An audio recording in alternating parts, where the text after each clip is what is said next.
தஜாஹவ் welcome to Maya ஸ்ரீராமாஸ். Last எபிசோடில் company கேதரிங்கில் நம்ம heroine நல்லா மூக்கு முட்டை குடிச்சிட்டு இருப்பாங்க. வேறு வழியே இல்லாமல் ஷின் தான் அவங்க வீட்டுக்கு கூட்டிகிட்டு வந்திருப்பாரு. அதோட அந்த எபிசோடு முடிஞ்சிருக்கும். இன்னைக்கான எபிசோட்குள்ளே போயிடலாம்.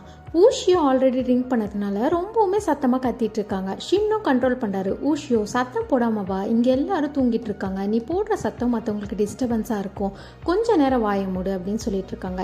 சரி, ஊஷியோவை அவள் ரூமில் விட்டுடலான்னு பார்த்தா ரூம் லாக் ஆகியிருக்கு. கீ கொண்டு வந்திருக்கியா அப்படின்னு கேட்கும். ஷின் கொடுத்த கீ செயினே காட்டுறாங்க. சரி, இது வேலைக்காவாது, இவளை இங்கேயே படுக்க வைக்கலாம் அப்படின்னு சொல்லிட்டு சோஃபாலே படுக்க வைக்கும். அவள் தூக்கத்திலே முனவிட்டு இருக்கா. ஷின், நான் என்றைக்குமே பயந்து ஓடணும்னு நினச்சதே கிடையாது, நான் தோற்று கூட போவேன், பயந்து ஓட மாட்டேன் அப்படின்னு சொல்லிட்டு இருக்கும். ஷின் அப்படியே பார்த்துட்டு இருக்காரு. அப்படியே மேலே போன ஷின் என்ன நினச்சாங்கன்னு தெரியல, அட்டிக் டோரை லாக் பண்ணிவிட்டு அவரோட ஒர்க்கை ஸ்டார்ட் பண்ணுறாரு. ஊஷியோவுக்கு தூக்கம் தெளிஞ்சதும் தண்ணி குடிக்கிறாங்க. அப்போ தான் உங்களுக்கு ரியலைஸ் ஆகுது அவங்க எங்கே இருக்காங்க அப்படின்ட்டு. சரி, மேலே சவுண்டு கேட்கும். ஊஷியோ மேலே போகிறாங்க. ஷின் கேட்குறாரு, ஊஷியோ நீ தானே நிற்கிற அப்படின்னு கேட்குறாங்க.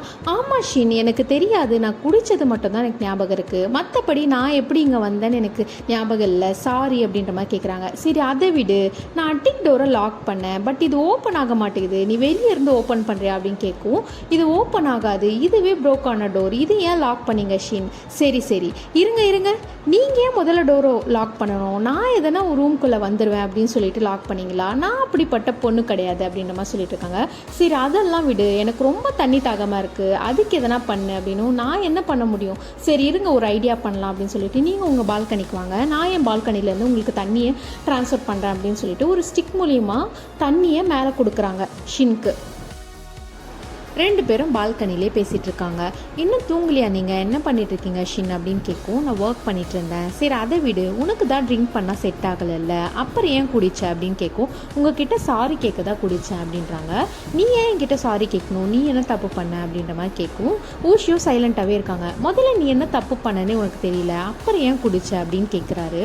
இல்லை ஷின், நான் உங்களை தப்பாக புரிஞ்சுக்கிட்டேன், நான் முன்னாடி பேசினதை வச்சு நீங்கள் எனக்கு வேலை கொடுக்கல அப்படின்னு நினச்சேன், நான் உங்களை தப்பாக புரிஞ்சுக்கிட்டேன், சாரின்ற மாதிரி கேட்குறாங்க. ஷின்னும் நானும் சாரி கேட்கணும் உங்ககிட்ட, ஏன்னா உன்னோட லைஃப்பில் நீ என்ன கோத்ரூ பண்ணன்னு எனக்கு தெரியாது, நான் ஒன்று அப்படி பேசின தப்பு தான், சாரின்ற மாதிரி கேட்குறாரு. சரி, இப்போ சொல்லுங்கள், லைமன் ப்ராஜெக்ட்காக தானே என் வீட்டை ரெண்ட்டுக்கு எடுத்தீங்க அப்படின்னும் இவர் ஆமான்றதை ஒத்துக்கிறாரு. லைமன் ப்ராஜெக்ட்காக ஜூலிங் குரூப்பும் காம்படிஷன் இருக்குன்னு கேள்விப்பட்டேன் அப்படின்னவும் இவர் கேட்குறாரு, நம்ம தோற்றுருவோம் நீ நினைக்கிறியா அப்படின்றாங்க. கண்டிப்பாக நம்ம தான் ஜெயிப்போம், ஸ்டுடியோ டி மேலே எனக்கு நம்பிக்கை இருக்குது, நான் வேலைக்கு சேர்ந்து வேணால் 1 டே இருக்கலாம், ஆனால் 3 இயர்ஸாக எல்லா இன்ஃபர்மேஷனும் நான் கேதர் பண்ணி வச்சுருக்கேன், ஸ்டுடியோ டியோட ஃபவுண்டருக்கு ஈக்குவலாக என்னோடய நாலேஜ் இருக்கும் அப்படின்ற மாதிரி பேசிகிட்டு இருக்காங்க.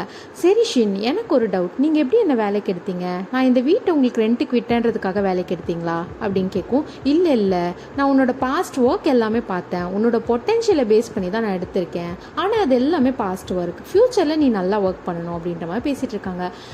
ஊஷியோவும் ஷின்கிட்ட ஒரு ஹெல்ப் கேட்குறாங்க. உங்களோட ஓல்டு டிசைன்ஸ் எல்லாம் கொடுங்க, நான் ஜஸ்ட் கோத்ரூ பண்ணுறேன், 2 மீட்டர்ஸ்க்குள்ளே தான் இருக்கும், இது கூட கொடுக்கலன்னா எப்படி, கொஞ்சம் கொடுங்களேன் அப்படின்ற மாதிரி கெஞ்சி கேட்குறாங்க. அவரும் எல்லாத்தையும் அனுப்புகிறாரு.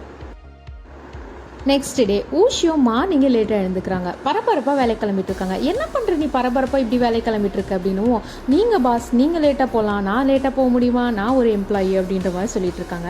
நம்ம 2 பேரும் ஒன்றாவே போகலாம் அப்படின்ற மாதிரி 2 பேரும் ஒன்றாவே காரில் போயிட்டு இருக்காங்க. இவங்களும் ஐயோ கம்பெனி முன்னாடி நிறுத்துறீங்களா, எல்லாரும் என்ன நினைப்பாங்க, நம்ம 2 பேரும் மிஸ் அண்டர்ஸ்டாண்ட் பண்ணிப்பாங்க, நீங்கள் பின்னாடி போய் நிறுத்துங்க, நான் அங்கேருந்து வந்துக்கிறேன் அப்படின்ற மாதிரி பின்னாடி போய் நிறுத்துறாங்க. நீ எதுக்கு இவ்வளோ பயப்படுற அப்படின்னும், இல்லை நான் அப்புறம் இந்த வேலையை வந்து என்னோட பொட்டென்ஷியல் பேஸ் பண்ணி வாங்கினன்றதை யாரும் நம்ப மாட்டாங்க இல்லையா, அதுக்காக தான் அப்படின்னு மாதிரி சொல்கிறாங்க. சரி, நான் இப்போ கிளம்புறேன், நீங்கள் கொஞ்சம் நேரம் கழிச்சு வாங்க அப்படின்ற மாதிரி ஷின் கிட்ட சொல்கிறாங்க. நான் ஏன் பயப்படணும், நான் எந்த தப்பு பண்ணலையே அப்படின்னு சொல்லிட்டு ஷின்னும் அவங்க பின்னாடியே போயிடுறாங்க. நான் என்ன சொன்னேன் ஷின், நான் இப்போ வராதிங்க, கொஞ்சம் நேரம் கழிச்சு வாங்கன்னு தானே சொன்னேன், பின்னாடி வந்து எல்லாரும் தப்பாக நினைக்க மாட்டாங்களா அப்படின்ற மாதிரி கேட்டிருக்காங்க. என்னடா நம்ம பண்ணாத தப்புக்கு இவளே மாட்டி விட்டுருவா போல அப்படின்ற மாதிரி இவரும் நினச்சிக்கிறாரு. ஆஃபீஸ்க்குள்ளே வரவும் எல்லாரும் லைமன் ப்ராஜெக்டோட நியூஸை தான் பார்த்துட்டு இருக்காங்க. என்னன்னா ஸ்டுடியோ டியை டிஸ்குவாலிஃபை பண்ணியிருக்காங்க. ஷின் யான்கிட்ட கேட்குறாரு, நீ கால் பண்ணியா ப்ராஜெக்ட் இன்சார்ஜுக்கு அப்படின்னு கேட்கும். நான் நிறைய முறை கால் பண்ணிட்டேன் ஷின், ஆனால் யாருமே பிக் பண்ணலை, யாரோ பின்னாடி இருந்து தூண்டி விடுறாங்க, ஆனால் யார் இருந்தால் தெரியல அப்படின்ற மாதிரி கேட்குறாங்க. ஷின்னும் சொல்லிட்டு இருக்காரு, நீ எல்லாம் கண்டுபிடிக்க தேவையில்ல, அவங்களாம் வந்து மாட்டுவாங்க, நம்ம டிஸ்குவாலிஃபை ஆனால் ஒரே ஒரு டீமுக்கு தான் அது வந்து பெனிஃபிட், அவங்க தான் அதை பண்ணியிருப்பாங்க, பொறுத்திருந்து பார்ப்போன்ற மாதிரி சொல்கிறாரு. நீ இதை பற்றியெல்லாம் பெருசாக வரி பண்ணிக்காத ஷின், நீ உன்னோட டிசைனில் மெயினாக ஃபோக்கஸ் பண்ணு அப்படின்ற மாதிரி யான் சொல்கிறாங்க. அப்படியே கட் பண்ணால் மிஸ்டர் பெய் ப்ராஜெக்ட் இன்சார்ஜ் கிட்ட பேசிகிட்டு இருக்காங்க. நீங்கள் பண்ண உதவியை நான் என்றைக்குமே மறக்க மாட்டேன், ஆனால் லைமன் ப்ராஜெக்டோட பாஸை மீட் பண்ணால் என்ன பண்ணுறதுன்னு கேட்கும். அவரோட டெய்லி ஆக்டிவிட்டீஸ்லாம் நான் தான் பார்த்துக்கிறேன், என்ன மீறி அவரை போய் மீட் பண்ண முடியாது அப்படின்ற மாதிரி பேசிகிட்டு இருக்காங்க. அப்படியே கட் பண்ணால் ஷின்னுக்கு அவங்க அம்மா கிட்ட இருந்தால் கால் வருது. நான் இப்போ தான் நியூஸ் பார்த்தேன், நீ உங்கள் அப்பா மாதிரி முட்டாள்தனமாக எந்த முடிவும் எடுக்காத, காமாக இரு, நாங்கள் சைனா வர மாதிரி இருக்கும், நீ உங்கள் அங்கிளை வந்து பாரு அப்படின்ற மாதிரி பேசிகிட்டு இருக்காங்க. ஷின்னும் திங்க் பண்ணி பார்க்குறாரு, ஒரு பர்சன் சூசைட் பண்ண மாதிரி அங்கே நிறைய பேர் வந்து சண்டை போட்டுட்ருக்காங்க. சூசைட் பண்ணுறது ஈஸி, இந்த பில்டிங்கே கொலாப்ஸ் ஆகிருக்கு, 5-6 பேர் செத்துருக்காங்க, அதுக்கு பதில் சொல்ல முடியுமா அப்படின்ற மாதிரி கேட்டுட்டு இருக்காங்க. அப்போ ஒரு பர்சன் கிட்ட ஒரு குட்டி பையன் பேசிகிட்டு இருக்கான், இதுக்கு நம்ம எதுவுமே பண்ண முடியாதா அப்படின்னும் அந்த பர்சன் சொல்கிறாங்க, நீ இப்போ நல்லா வளரு, நீ வளர்ந்து இந்த ட்ரூத்தை நீ கண்டுபிடி அப்படின்ற மாதிரி சொல்கிற மாதிரி காட்டுறாங்க. ஊஷியோவும் லாஷாவும் பேசிகிட்டு இருக்காங்க. அதுக்குள்ளே கம்பெனியில் ஏதோ பிரச்சனைன்னு சொல்லிட்டு ஊஷியோ கிளம்பிடுறாங்க. என்னென்னு பார்த்தா கம்பெனியில் உள்ள ஸ்டாஃப்ஸ் எல்லாரும் யான் கிட்ட கொஸ்டின் பண்ணிட்டு இருக்காங்க. யான், லைமன் தவிர நம்மக்கிட்ட நிறைய ப்ராஜெக்ட் இருக்குது, நம்ம ஏன் அதிலெல்லாம் ஃபோக்கஸ் பண்ணக்கூடாது, லைமனில் தான் நம்ம டிஸ்குவாலிஃபை ஆகிட்டோம்லன்னு கொஸ்டின் பண்ணிகிட்டு இருக்கோம். யான் சொல்லிட்டு இருக்காங்க, நம்ம கொடுக்குற இன்புட் நம்ம கொடுப்போம், அதுக்கான அவுட்புட் வரும் அப்படின்ற மாதிரி சொல்லிட்டு இருக்காங்க. ஊஷியோவும் வந்து, ஷின் கொடுத்த 1 வீக்குக்கான டாஸ்க்கை நான் முடிச்சிட்டேன், ஷின் இல்லாததுனால நீங்கள் பார்க்குறீங்களா யான் அப்படின்னு சொல்லிட்டு யான் கிட்ட காட்டுறாங்க. யானோ அதை பார்த்துட்டு, ஊஷியோ நான் உன்னை ஒரு இடத்துக்கு கூப்பிட்டு போகிறேன், நீ என் கூட வா அப்படின்ற மாதிரி கூப்பிட்டு போகிறாங்க. யான் ஊஷியோவை லைமன் குரூப்புக்கு தான் கூப்பிட்டு போகிறாங்க ப்ராஜெக்ட் இன்சார்ஜை மீட் பண்ணுறதுக்காக. அங்கே ஷின்னும் வந்துடுறாங்க. 3 பேரும் வெயிட் பண்ணுறாங்க, யாருமே வர கிடையாது. சரி கிளம்பலான்னு கிளம்பும். யான் எனக்கு ஒர்க் இருக்குது, நீங்கள் 2 பேர் கிளம்புங்கன்ற மாதிரி சொல்லிடுறாங்க. அங்கே தான் ப்ராஜெக்ட் இன்சார்ஜை இவங்க 2 பேரும் பார்க்குறாங்க. என்னென்னா அவர் இன்டென்ஷனலாகவே இவங்களை பார்க்க வராமல் இருக்காரு அப்படின்றத புரிஞ்சுக்கிறாங்க. இப்போ ஷின் கேட்குறாரு, ஊஷியோ உனக்கு எதனா ஒர்க் இருக்கா, நைட் எனக்கு ஒரு ஒர்க் இருக்குது, நீ எனக்கு கம்பெனி கொடுன்ற மாதிரி கேட்குறாரு. என்னென்னா ஒரு மீட்டிங்காக போகிறாங்க. அப்போ ஊஷியோ கிட்ட சொல்கிறாங்க, நீ இங்கே எது வேணால் சாப்பிடு, எனக்கு மீட்டிங் இருக்குது, ஆனால் வித்தவுட் ஆல்கஹால்ன்ற மாதிரி சொல்லிடுறாரு. அவரும் ஒருத்தர்கிட்ட போய் பேசுகிறாரு. அந்த பர்சனுக்கு ஷின் ஆல்ரெடி ப்ராஜெக்ட் பண்ணி கொடுத்துருப்பாங்க. ஸோ அவர்கிட்ட தான் ஹெல்ப் கேட்டுட்ருக்காங்க. வேங், ஒன்றும் இல்லை, ஒரே ஒரு ஹெல்ப் பண்ணுங்கள், உங்கள் பொண்ணு கல்யாணத்தில் லைமன் குரூப்போட பாஸை மட்டும் இன்வைட் பண்ணுங்கள், அவர்கிட்ட ஒரு டீலிங் பேச வேண்டியது இருக்குது, இந்த ஹெல்ப்பை மட்டும் பண்ணுங்கள் அப்படின்ற மாதிரி கேட்குறாங்க. வேங்கும் சொல்லிட்டு இருக்காரு, நீங்கள் பண்ணி கொடுத்த ப்ராஜெக்ட் எனக்கு ரொம்பவுமே சாட்டிஸ்ஃபேக்ஷன், இந்த ஹெல்ப்பை கூட பண்ணலன்னா எப்படி ஷின், நான் கண்டிப்பாக இந்த ஹெல்ப்பை பண்ணுறேன் அப்படின்ற மாதிரி மீட்டிங்கை முடிக்கிறாங்க. இவரும் வெளியே வந்துட்டு, ஊஷியோ கிளம்பலாமா அப்படின்ற மாதிரி கேட்குறாரு. ஊஷியோ, என்னது கிளம்பலாமா, நான் தான் டாக்ஸி புக் பண்ணிட்டேனே, நீங்கள் கிளம்புங்க, நானும் கிளம்புறேன் அப்படின்ற மாதிரி சொல்கிறாங்க. என்னது நீ கிளம்புறியா, அப்போ எனக்கு டிரைவராக யார் வருது அப்படின்ற மாதிரி சொல்லவும் ஊஷியோ திங்க் பண்ணி பார்க்குறாங்க. எனக்காக கேரிங்கெல்லாம் படலை, அப்போ ஆல்கஹால் சாப்பிடாதன்னு சொன்னது உனக்கு டிரைவராக வரத்துக்கு தான் அப்படின்ற மாதிரி திங்க் பண்ணிக்கிறாங்க. லாஷோ அவங்க ஹஸ்பண்டோட ஃப்ரெண்டுக்கு தான் கால் பண்ணுறாங்க. நீங்கள் என்னோட கால் அண்ட் மெசேஜ் அட்டன் பண்ணலை, என்ன பண்ணுறீங்கன்னு கேட்கும். ஓவர் டைமாக ஒர்க் பண்ணுறேன்னு சொல்லுவாங்க. அப்படியே பார்த்தா டெலிவரி வாங்குறதுக்காக வந்திருப்பாங்க அதே ஃப்ரெண்ட். இவங்க ஏதோ போய் சொல்கிறாங்கன்னு சொல்லிட்டு அங்கே போய் அவங்க ஹஸ்பண்டை கண்டுபிடிப்பாங்க. அவங்க ஹஸ்பண்ட் கிட்டே கேட்டுட்ருக்காங்க, நீ ஸ்டார்ட் பண்ணதை நீ ஏன் என்கிட்ட சொல்லவே இல்லை அப்படின்னும்.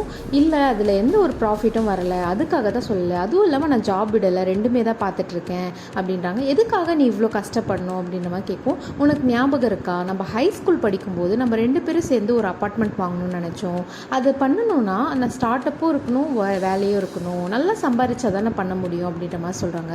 லாஷோ அதுக்கு, நானும் தான் சம்பாதிக்கிறேன், நான் உனக்கு ஹெல்ப் பண்ணுறேன், நீ வேலையை விடு, பிஸ்னஸே பண்ணு, எப்போவுமே நம்ம 2 பேரும் கஷ்டமோ நஷ்டமோ 2 பேரும் சேர்ந்தே பார்த்துக்கலான்ற மாதிரி பேசுகிறாங்க. அப்படியே கட் பண்ணால் ஊஷியோ லைமன் குரூப்போட ஹெட்டை பற்றி ரிசர்ச் பண்ணிட்டு இருக்காங்க. ஷின் ஊஷியோவை இன்வைட் பண்ணுறாங்க, ஒரு மேரேஜ்க்கு போனோம் கூட வா அப்படின்ற மாதிரி இன்வைட் பண்ணுறாரு. ஊஷியோவை நேவிகேஷனில் காட்டுற மாதிரி ட்ரைவ் பண்ணிகிட்டே போகிறாங்க. இது என்னடா இது ஆள் இல்லாத காட்டுக்கு போகிற மாதிரி இருக்குன்னு ஏதோ ஒரு டெஸ்டினேஷனில் போய் ரீச் ஆகிறாங்க.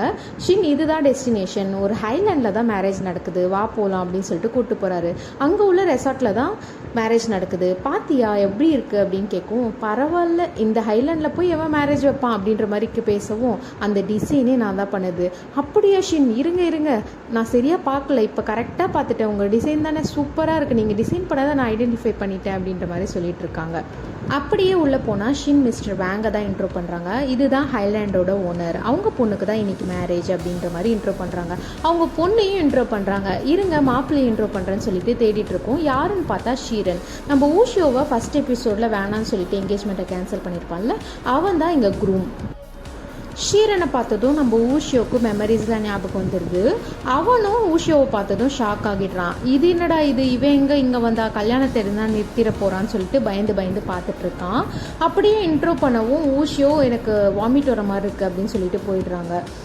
ஷின்னும் இது எல்லாத்தையுமே பார்க்குறாங்க. சரி கொஞ்ச நேரம் பொறுத்துக்கோ, நான் இங்கே ஒரு பிஸ்னஸ்க்காக வந்திருக்கேன், நான் போயிட்டு பேசிட்டு வந்துடுறேன் அப்படின்னு சொல்லிட்டு மிஸ்டர் ஷீயை பார்க்க போகிறாங்க. மிஸ்டர் ஷீ கிட்ட பேசுறதுக்காக ஷின் போகிறாரு. சரி ஊஷியோ கிளம்பலான்னு போனால் அந்த பிரைட் வந்து வழிமறிச்சிடுறாங்க. ஷின் வந்துடுவாங்க, ஒரு பிஸ்னஸ்க்காக வந்திருக்கான், இப்போ வந்துடுவான், வெயிட் பண்ணுங்க அப்படின்ற மாதிரி பேசிகிட்டு இருக்காங்க. சரி ஓகே பார்த்துட்டோமேன்னு சொல்லிட்டு ஊஷியோவும் கங்க்ராட்ஸ் பண்ணிட்டு இருக்காங்க. ஹாப்பி மேரிட் லைஃப்ன்ற மாதிரி கங்க்ராட்ஸ் பண்ணிட்டு இருக்காங்க. அவங்க நான் மேரேஜ் பண்ணுறதுக்கே பயந்தேன், ஷீரனா இருக்கிற வச்சு தான் நான் ஓகே சொன்னேன் அப்படின்ற மாதிரி சொல்லிட்டு இருக்கோம். தெரிஞ்சு தானே கல்யாணம் பண்ணீங்க, அதில் போய் என்ன இருக்குது அப்படின்ற மாதிரி கேட்டுட்ருக்காங்க. உங்களுக்கு எப்படி தெரியும், ஷீரன் எனக்கு தெரியும் அப்படின்ற மாதிரி கேட்டுட்ருக்காங்க. இதோட அந்த எபிசோடு முடிஞ்சது. லைக் பண்ணாதவங்க லைக் பண்ணிக்கோங்க, சப்ஸ்கிரைப் பண்ணாதவங்க சப்ஸ்கிரைப் பண்ணிக்கோங்க. தேங்க்யூ ஃபார் வாட்சிங். ஓ ஷுஹைனி டு ஆல்.